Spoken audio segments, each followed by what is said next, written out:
kamu. Jom, kita baliklah, jom. Awak ni comel sangatlah, jom. Kita balik ya.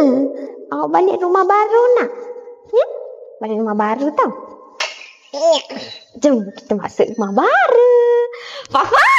Fafa! Ya. Saya mau balik kucing baru. Comelnya. Baiknya dia. Alah baiknya. Comelnya aku gemuk. Mana kau jumpa? Aku jumpa dekat lift. Kita bagi nama dia Teddy nak. Teddy? Kan? Boleh. Sesuai kan? Betul. Dia manja. Muka dia Manja. comel. Diam. Boleh Teddy bear. Boleh. Comel lah. Teddy. Kan? Comel Nama lah dia. awak Teddy tau. Assalamualaikum. Apa yang banyak sangat kucing ni dengan tai-tainya? Gelilah. Apa yang aku bising sangat kat situ? Sini duduk. Gelilah.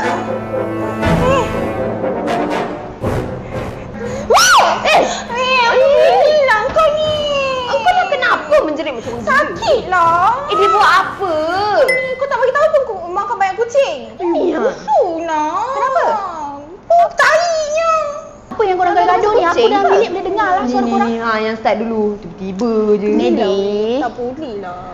Tak baik, kita tak suka kucing tau. Kucing ni kesukaan Nabi. Okay? You tahu tak, cara you melayan kucing-kucing ni boleh mencerminkan diri you baik ke buruk tau. Jangan buat diorang macam tu, kesian diorang. Try untuk belajar sayang kucing, okay? Aku ni. Dah jangan gaduh. Aku nak relax dalam bilik pun tak senang. Jadi kau try lah pegang ni. Peganglah. Pegang.